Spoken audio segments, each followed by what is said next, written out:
which side are you on here? Leave Kershaw in or pull him at 80 pitches, just 6 outs away from becoming the 24th perfect game in MLB history, a sport that's been around since the 1500s? 1500s, yeah, that's correct. That's actually the correct date. Absolutely asinine to pull Clayton Kershaw in that type of scenario. I know it's early April. We got to worry about health. We had we didn't have an extended spring training. These guys have to be careful. It's not like he was 5 innings out.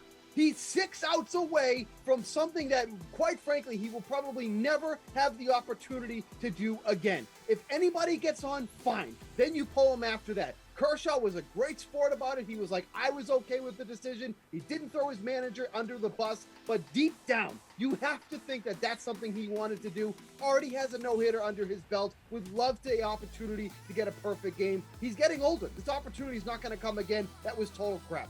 100%. Like, Friar, what say you here? Because to me, he's going to get, with his injury history, he's going to get injured like either way. It could be the next couple of games, like 5 pitches in. We obviously don't wish that at all, but right. I'm like, it's mind-boggling to me that he wouldn't have this opportunity.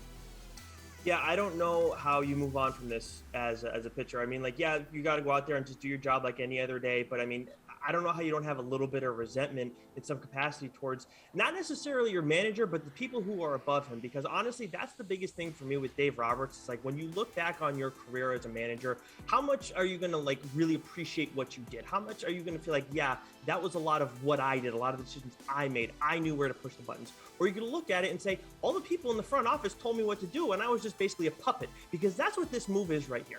There's no way that any real baseball person is going to go and say, oh yeah, you know what? It's early in the season. He's only at 80 pitches. He doesn't have time to recover if he's exhausted after this game, if he goes 120 or whatever. I understand that's unheard of now, but it's a perfect game. Let the guy throw it. He's a legend. He's earned this. Absolutely ridiculous. Yeah, he's had the no-hitter, but we're talking a perfect game, and Steve, you nailed it too.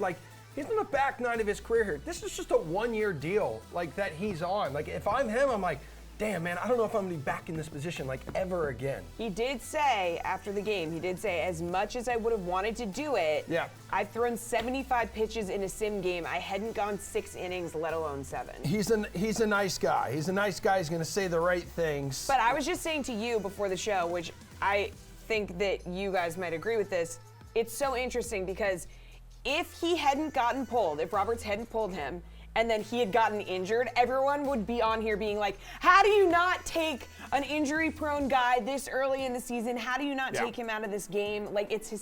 It's either way. It's I got to say, guys, I would disagree. I think that this is a once-in-a-lifetime opportunity for anybody. It's a perfect game. This is no joke. If you got a guy who's got an opportunity for that, look, freak accidents happen, absolutely. But this early in the season, heaven forbid it's like a Tommy John injury or whatever. That's different. But other than that, he's going to have time to recover. So, no, I would be totally fine if you left him in and something happened.